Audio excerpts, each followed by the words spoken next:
오늘 말씀을 나누면서 한번 이런 인사로 여러분들과 인사해 보려고 합니다. 대답하실 필요는 없습니다. 마음속으로 한번 생각해 보시기 바랍니다. 오늘도 하나님 앞에 마음 잘 지키셨나요? 한 주간도 이제 지내고 있는데 마음 잘 지키면서 살아가고 계신가요? 이러한 인사로 누군가 물어온다면 매일매일 이제 바뀌고 수시로 매번 바뀌는 우리의 마음이기에 누구나 쉽게 대답하기 어려울 것입니다. 하루에 수십 번씩 바뀌는 것이 사람의 마음이고 내면이기 때문입니다.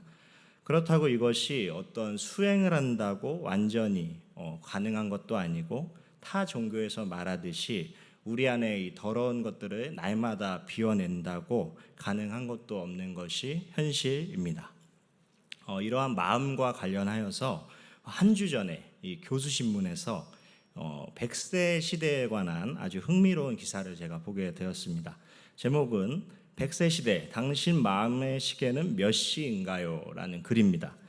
여기서 말하기를 의학과 과학의 발전에도 불구하고 숫자에 불과한 우리의 생활 나이를 바꾸는 것은 불가능하지만, 그러니까 생물학적 나이를 바꾸는 건 불가능하지만 마음의 시계만큼은 조정할 수 있다라는 것입니다.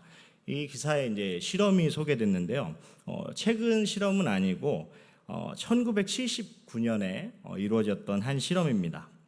9월의 어느 날 미국의 어느 한적한 시골 마을에 이 실험에 초대된 70, 80대 노인 8명이 아주 재밌는 경험을 하게 됩니다. 타임머신 여행이라고 명칭이 되었는데요. 20년 전에 마치 돌아간 것처럼 이들이 도착한 마을은 1959년의 풍경으로 모든 것이 바뀌어 있었습니다. 텔레비에서는 칼라 TV가 아니고 흑백 텔레비전에서 그 내용도 이제 막 달 탐사를 마친 인공위성을 발사되는 장면들, 여러 가지 그때 당시에 1959년에 이 영상으로 발표되었던 여러 가지 것들이 흘러나왔습니다. 심지어 음악이나 이런 것도, 가수의 노래들도 다 20년 전에 1959년에 모든 것들로 세팅이 되었습니다. 이곳에 초대된 노인들은 평소에 거동이 불편하여서 요리, 설거지, 청소, 집안일 등을 간병인이 없이는 할 수 없는 이런 노년층들이었습니다. 그런데 생체 시계는 1979년인데 지금 실험하는 이러한 환경들이 1959년에 살던 것을 재현하니까 어떤 일이 벌어졌을까요? 이게 하버드대 심리학과 엘렌 랭어 교수가 이제 저자로 쓴 마음의 시계라는 책에 소개된 이 실험이었습니다. 이 실험에서 아주 놀라운 것은 이 실험을 하는 동안 모든 이 노년층들의 노인들의 8명의 시력, 청력, 악력, 인지 기능, 지능 등이 신체 나이 50대 수준으로 향상되었다는 것입니다. 그러니까 20년이 더 이렇게 향상되었던 것이에요. 그 순간만큼은. 그래서 굉장히 신기한 경험이었고, 심지어 이들은 서로 도우면서 운동을 하기 시작했고, 실험 참가자 중에는 허리가 꼿꼿하게 펴지는 경험도 하였다라고 합니다. 그러니까 굉장히 참 흥미로운 실험이었죠. 그러니까 우리의 마음 상태와 어떤 환경이 우리를 어떻게 지배하고 있는지에 대한 실험이었는데요. 그런데 이런 재밌는 실험 가운데도 그 실험의 한계가 있습니다. 사람이 물론 부정적인 마음으로 살아가는 것보다 긍정적인 마음으로 살아가는 것이 옳습니다. 그리고 그렇게 긍정적인 마음으로 살아가는 사람 곁에 많은 사람들이 함께 하죠. 그런데 한편으로는 우리의 마음을 하나님께로 향하지 않고 하나님께 목적을 두지 않고 이러한 삶의 풍족함과 그러한 부요로움을 추구하는, 그러한 건강함을 추구하는 것은 결국 하나님 앞에 아무것도 아닐 수 있다는 것을 우리는 기억해야 합니다. 우리 그리스도인들이 추구해야 할 100세 시대가 있다면 이러한 확장된 시간 가운데 하나님 앞에 우리 삶의 시간들을 더욱더 선용하기 위해서 지혜를 구하면서 행하는 것이겠죠. 또 무엇보다 하나님이 우리 각자에게 주신 그 목적에 합당한 삶을 붙들고 살아야 합니다. 그럴 때에만, 하나님 안에서 참된 목적을 가지고 살 때에만 하나님께서 인정하는 삶이기 때문입니다. 결론에서 조금 더 자세히 말씀드리겠지만 우리의 마음은 하나님을 통해서 매일매일 채워져야 평안할 수 있고 참된 만족을 얻을 수 있습니다. 하나님이 주시는 만족은 우리 스스로가 우리의 마음을 다스려서 얻어지는 것이 아니라 소위 세상이 이야기하는 정신 승리가 아니라 하나님께서 주시는 참된 평안입니다. 복음을 모르는 사람들은 이 100세 시대를 지나면서 살아가면서 더욱더 돈, 명예, 권세, 건강, 성공, 쾌락 등에서 이 행복을 찾으려고 합니다. 하지만 궁극적으로 앞에서도 말씀드렸듯이 사람은 이러한 것들로 참된 만족을 얻을 수 없습니다. 왜냐하면 그러한 존재로 지음 받았기 때문입니다. 즉 영적인 존재로 지음 받았다는 것이죠. 그렇기 때문에 어거스틴도 자신의 참회록에서 이렇게 이야기를 하고 있죠. 오 주님, 우리의 마음은 당신 안에서 안식을 발견할 때까지 참된 쉼을 누릴 수가 없습니다. 그렇죠. 하나님 안에서만 우리는 참된 쉼과 마음의 평안을 얻을 수 있는 것입니다. 제가 앞에서 이렇게 우리 마음과 내면에 대해서 길게 언급한 이유가 있습니다. 오늘 본문에 등장하는 두 사건도 우리의 마음과 내면, 보이지 않는 곳에서 발생한 사건의 시작이었기 때문입니다. 오늘 본문은 특별히 1절에서 7절까지는 르비딤에서의 사건, 8절에서 16절까지는 아말렉과의 전쟁을 기록하고 있습니다. 두 사건 모두 출애굽에서 매우 중요한 사건입니다. 두 사건은 동떨어진 이 사건 같지만 그 이면을 살펴보면 두 사건 모두 보이지 않는 곳에서 벌어진 일이라는 공통점이 있습니다. 오늘 이 설교의 제목처럼 두 사건은 모두 보이지 않는 전쟁이었습니다. 어떻게 보이지 않는 전쟁이었냐면은 르비딤에서의 사건은 보이지 않는 내면의 전쟁에서 실패했기 때문에 외부로 터져나온 불평의 모습이었습니다. 또한 아말렉과의 전쟁은 보이지 않는 기도의 싸움에서 승리했기에 외부의 승리로 이어진 모습으로 나타나게 됩니다. 먼저 르비딤 사건입니다. 이 사건은 민수기 20장에도 병행되어 기록될 만큼 매우 중요한 사건입니다. 오늘 본문 1절에서 이스라엘 백성들은 여호와의 명령대로 신광야를 떠나서 또한 말씀의 노정대로 르비딤에 장막을 쳤습니다. 그런데 문제가 생겼죠. 마실 물이 없는 것입니다. 이 광야에서 마실 물이 없다는 것은 생명과도 직결되는 아주 위험한 일이었습니다. 본문에서는 그런데 분명히 이 여정을 여호와 하나님께서 명령하셨다라고 말씀하고 있습니다. 그러면 하나님의 말씀을 듣고 여기까지 따라온 이스라엘 백성들에게는 당연히 의아한 것이 사실입니다. 하나님의 말씀을 듣고 하나님의 명령을 따라서 여기까지 왔는데 그 결론이 결국 마실 물이 없어서 광야에서 죽는 인생이구나 하고 원망이 들 수도 있는 것입니다. 그들의 이러한 불평과 불만은 결국 하나님의 명령대로 이스라엘 백성을 인도한 지도자 모세에게 터지게 됩니다. 2절에서 백성들이 모세와 백성이 다투었다라고 말하고 있습니다. 그러면서 이스라엘 백성들은 이 모세에게 무엇이라고 이야기합니까? 물을 주어서 마시게 하라라고 하면서 따져 묻고 있죠. 그런데 이러한 그들의 불평과 불만에 대해서 모세는 정확히 백성들에게 이 상황을 인지시켜 줍니다. 사실 백성들이 지금 보이는 모세에게 불평 불만하고 있지만 그 마음 내면은 어떻습니까? 보이지 않는 여호와 하나님을 원망하고 있었던 것입니다. 이에 대해서 모세가 이렇게 이야기하죠. 2절 하반절에서 너희가 어찌하여 나와 다투느냐, 너희가 어찌하여 여호와를 시험하느냐라고 말하고 있습니다. 백성들의 말을 통해서 우리가 알 수 있는 것은 결국 그들이 하나님에게 원망을 가졌다는 것입니다. 모세에게 원망을 하고 있는 것 같지만 종국적으로는 그 마음의 깊은 속에서는 하나님께 원망하고 있었다는 것입니다. 그런데 이러한 마음이 단지 지금 이 순간에 벌어진 마음이었을까요? 지금 이 광야 여정 가운데 르비딤에 도착하여서 갑자기 물이 없으니까 너무나 화가 나서 생긴 마음이었을까요? 계속해서 이 이스라엘 백성들이 하나님을 인정하고 감사하며 살다가 단지 지금 잠깐의 상황이 안 좋아서 물이 없어서 순간적으로 터져나온 마음이었을까요? 그것이 아니라 출애굽기 전체를 살펴보면 어떻습니까? 계속해서 여호와 하나님께 출애굽의 시작부터 심지어 출애굽하기 전에 애굽에 있을 때부터 이스라엘 백성들의 마음은 원망과 불평으로 계속해서 가득했던 것을 볼 수가 있습니다.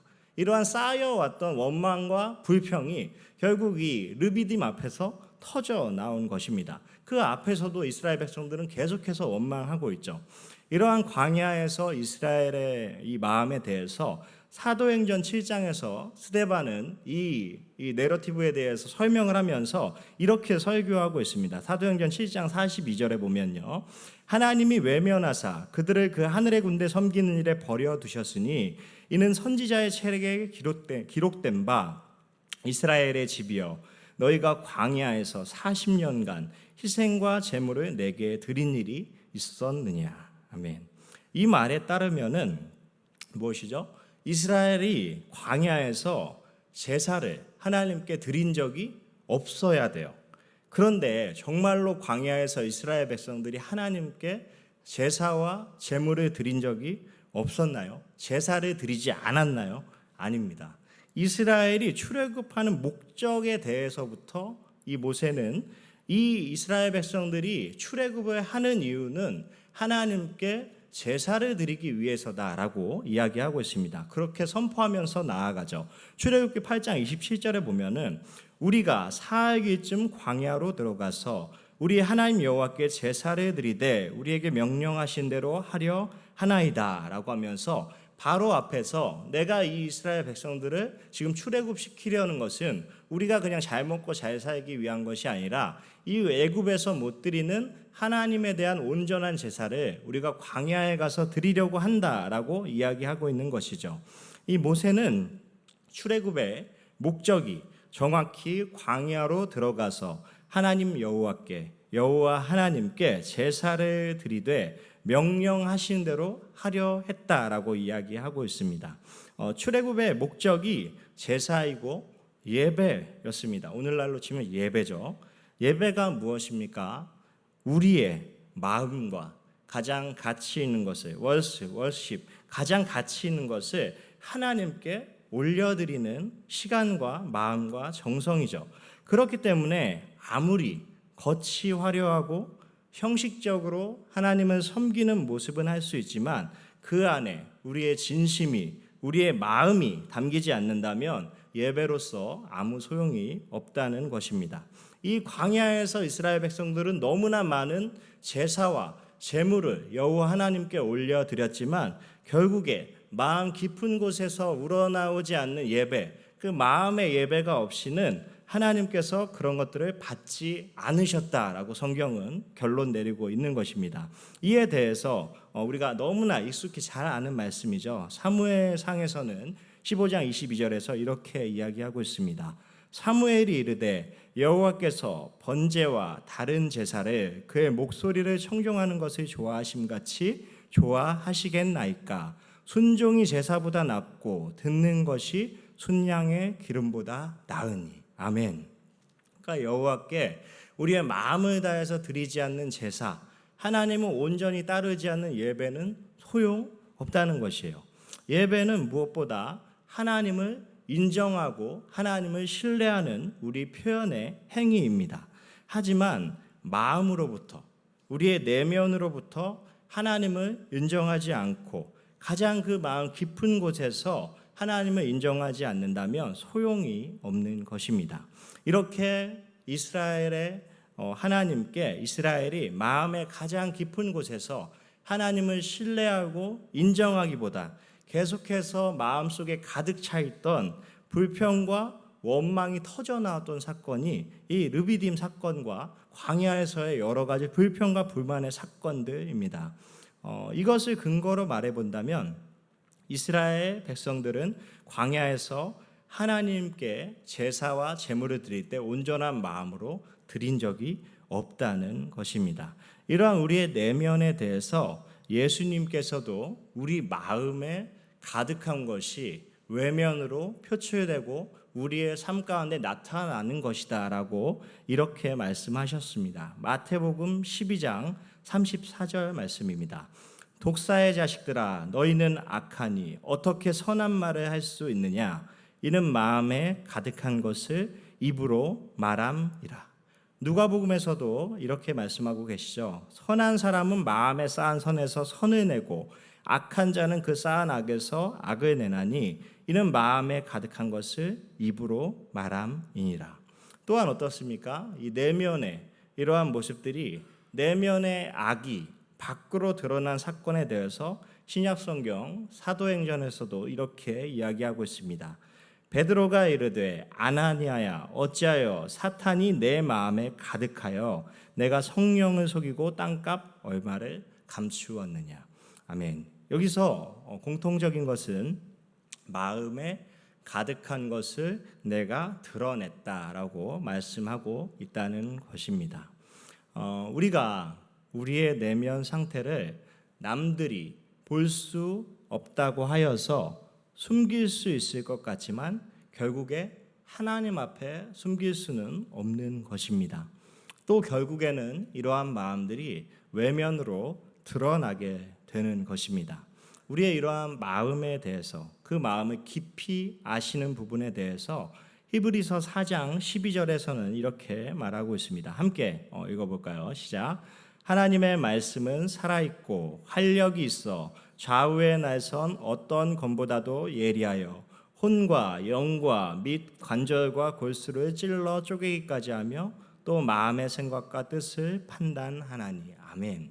하나님 앞에 숨길 것은 아무것도 없다는 것이에요.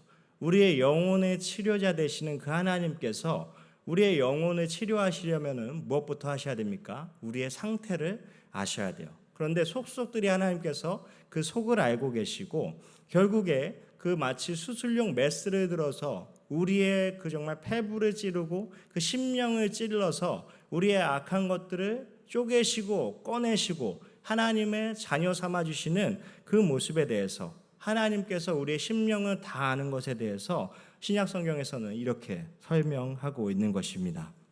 이스라엘 백성들이 품고 있던 이 궁극적인 속마음에 대해서 오늘 본문에서도 결국에는 종국에는 드러나고 있는 것을 우리는 살펴볼 수가 있죠. 오늘 본문 7절 말씀 함께 한 목소리 한 번 더 읽어보겠습니다. 시작.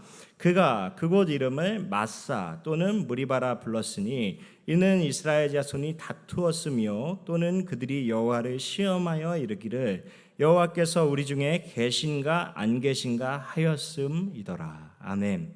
무엇입니까? 이 이스라엘 백성들은 계속해서 마음 가운데 하나님을 신뢰하고 이 광야 여정 가운데 출발해서 따랐던 것이 아니라 계속해서 마음에 의심이 생겼던 것이에요. 하나님께서 우리 중에 계신가 안 계신가, 계신가 안 계신가라고 계속해서 저울질을 하고 있었던 것이죠. 이러한 이 저울질의 모습이 오늘 본문에 나오는 이 르비딤 사건, 무리바 물가에서 사건으로 일어나게 되는 것입니다. 하지만 이 우리의 마음을 잘 하나님께로 향하고 하나님께서 우리의 마음을 다스려 주셔야 한다라고 말씀하시면서 하나님께서는 또한 우리에게 이렇게 말씀하고 있습니다. 히브리서 3장 8절인데요. 제가 읽어드리겠습니다. 광야에서 시험하던 날에 거역하던 것 같이 너희 마음을 완고하게 하지 말라. 아멘. 우리는 우리의 마음을 완고하게 하지 않고 하나님 앞에서 보이지 않는 우리의 내면의 전쟁터에서 승리해야, 하나님을 의지하고 정말 하나님을 인정하고 신뢰하며 승리해야 궁극적으로 보여지는 우리 삶의 현장에서 승리할 수 있는 것입니다. 우리가 또한 살펴볼 것은 이러한 정말 악행과 그 원망과 불평과 그러한 모든 정말 답답한 상황 가운데서도 하나님께서는 이스라엘 백성을 버리지 않으셨다는 것입니다. 또한 이러한 모습이 오늘날 구원과도 연결되는 것을 우리는 볼 수가 있습니다. 하나님께서는 이러한 완악한 그들의 마음 가운데서도 이 살 길을 열어주시고 피할 길을 내어주시는 분이시죠. 이러한 상황 가운데서도 결국 하나님은 지도자 모세를 통해서 어떻게 하십니까? 반석에서 물을 내시고 이스라엘 백성들을 광야의 갈증과 더 나아가서 죽음 가운데서 살려내시는 것을 볼 수가 있습니다.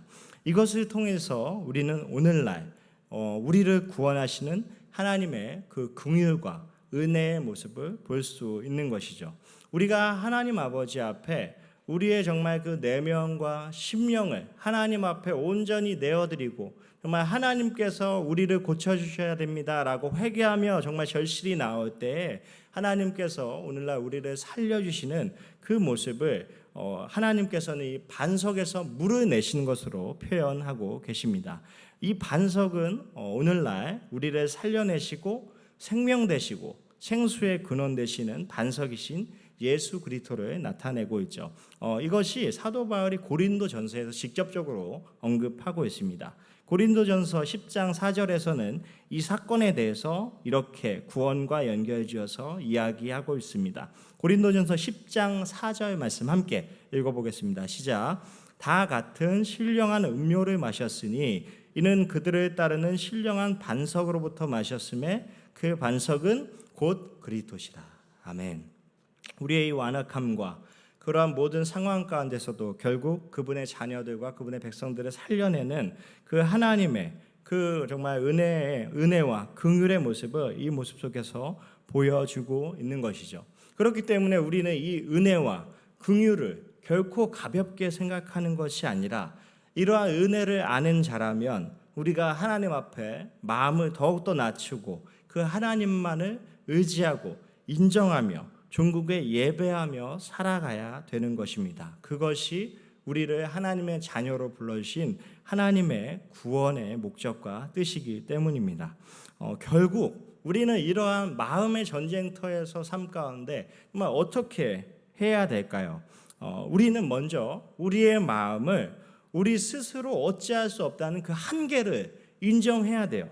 하나님 앞에 하나님이 아니면 나를 변화시켜 주시고 나를 구원해 주실 분이 없습니다라는 것에 시작이 되어야겠죠. 하나님께 나아감으로 하나님께서 나의 삶을 하나님께서 기뻐하시는 방향과 목적으로 변화시켜 주시고 이끌어 주시도록 하나님께 더욱더 의지하고 기도하며 하나님을 붙들고 나아가야겠죠. 신약의 다른 표현으로 하면은 하나님께 매일매일 이렇게 기도해야겠죠. 에베소서 1장 18절의 말씀인데요. 너희 마음의 눈을 밝히사 그의 부르심의 소망이 무엇이며 성도 안에서 그 기업의 영광의 풍성함이 무엇이며 이러한 모든 것들을 우리의 마음의 눈을 밝히셔서 다른 곳이 아니라 우리가 어떻게 해서 하나님께 나아가려 하는 것이 아니라 먼저 우리의 마음을 하나님께 온전히 맡기고 우리의 마음을 하나님께서 그 성령의 조명하심으로 비춰주시고 예수 그리스도를 믿고 하나님께 나아가게 하심으로 우리의 눈을 밝혀주신다는 사실을 우리는 믿어야 합니다. 그리고 이러한 마음의 눈을 밝히시는 분이 오직 그 성령님과 그 예수 그리스도 그 아들의 영임을 우리는 기억해야 합니다. 그렇기 때문에 늘 우리가 하나님을 바라보기 위해서 다른 것이 정말 없어요. 성령 충만함밖에 없어요. 약속된 말씀과 기도 가운데 하나님을 더욱더 붙잡음으로 인해서 성령의 충만함을 받아야겠죠. 그러한 가운데 우리가 하나님을 정말로 우리의 구주로 아버지로 고백할 수 있는 것 아니시겠습니까? 이 하나님만이 우리 가운데 찾아오신 성령님만이 우리의 마음의 눈을 밝히시고 우리를 변화시켜 주실 줄 믿습니다. 이 르비딤 사건과 대조적으로 아말렉과의 전투는 결론에 사실 해당합니다.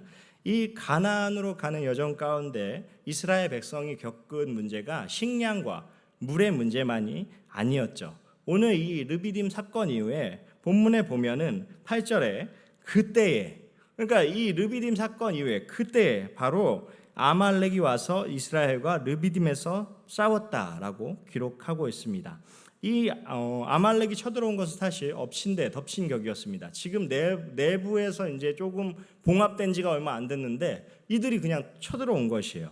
그런데 이러한 르비딤에서 보이지 않는 내면의 전쟁에서 결국에 이스라엘 백성들은 실패하였다고 볼 수 있습니다. 그런데 이러한 실패 가운데 하나님께서 그들을 살려내셨고 그 사건 이후에 이 보이지 않는 전쟁에서 하나님만을 의지할 때 어떻게 승리할 수 있게 되는지 그 결론에 해당하는 것이 아말렉 전투 사건입니다.